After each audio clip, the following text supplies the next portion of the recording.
Napapansin ko na nga rin ng mga nakaraang araw dito mga bro na lumarami na din yung mga bullfrog na naglalango yan dito guys at tinabantayan yung mga alaga natin fingerlings dito mga par. Sa tingin nyo guys, kinakain ba ng mga bullfrog yung maliliit na fingerlings natin na tilapia dito mga bro? Ayan pre, wala siyang tinag pre. Kahit tumutulo yung tubig dito mga bro, hindi natatakot yung palaka na to guys. Pati yung mga fingerlings pre. At tingin nata nila dito sa palaka mga bro, tropa lang nila pre. Mag-ingat kayo dyan pre, para sa kay mga muli nito mga bro, baka kainin kayo ng bullfrog na yan pare. Ikaw mapa-frag chip sa akin par pag nalaman ko na bawasan yung mga fingerlings ko dyan. Yari ka sa akin.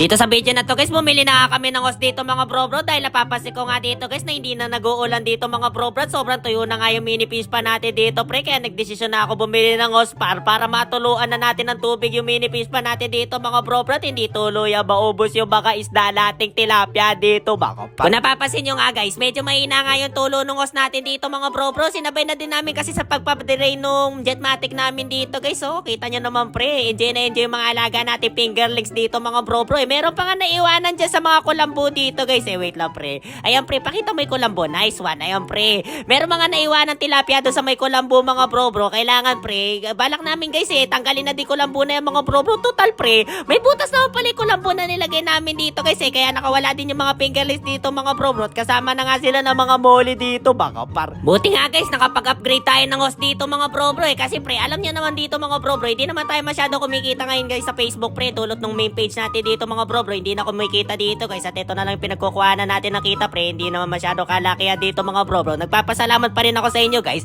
kahit papaano pre, kahit tos dito mga bro sa mini fish pa natin dito guys, nakakapagpundar-pundar tayo kahit papaano dito mga bro. Medyo mahaba nga rin yan guys, kita nyo naman pre, mahaba na, mataba pa, grabe naman yung par. Wait lang pre, ingat muna ako dito mga bro, ayuyuko muna ako dito guys ayun pre, sabi ko na nga ba pre, may alambre dun mga bro kaya yumuko ako dito guys kung hindi ko alam na may alambre dun pre, ang sakit na siguro nung leeg ko, yung ilong ko dito mga bro, baka tinamaan na dito baka par. Itodo ko nga mga bro, feeling ko hindi nakatodo dito guys. Ayan pre, para madrain ng todo dito yung jetmatic natin dito pre. Ang ganda nung pagkakalapat dito guys pinainita muna yung hose dito mga bro. Ayan pre, umaapaw na yung tubig ibig sabihin yan guys, malakas na itulo nito mga bro, mapapabilis nga yung pag-drain ng tubig dito mga par. Ayan pre, malaki yan pre, tapos mahaba pa baka par, kaya daw pakaagas. Habang napapatubig nga ako dito guys, ko nga ulit mga bro, ang gaganda na ng mga artist natin dito guys. Mukhang marami tayo mapipitas-pitas dito mga bro, pagka nagsilakihan sila sabay-sabay dito baka par. Ito masaya sa pagpifish pan dito mga bro, kapag nakikita mo na yung fingerlings mo na medyo lumalaki-laki na dito guys, tapos nagsasama-sama sila dito sa isang lugar dito pre. Ang ganda din pala ng duckweed na to mga bro, sakto pala pre yung tinuro sa atin nung kakilala ko nag-iisda dito par.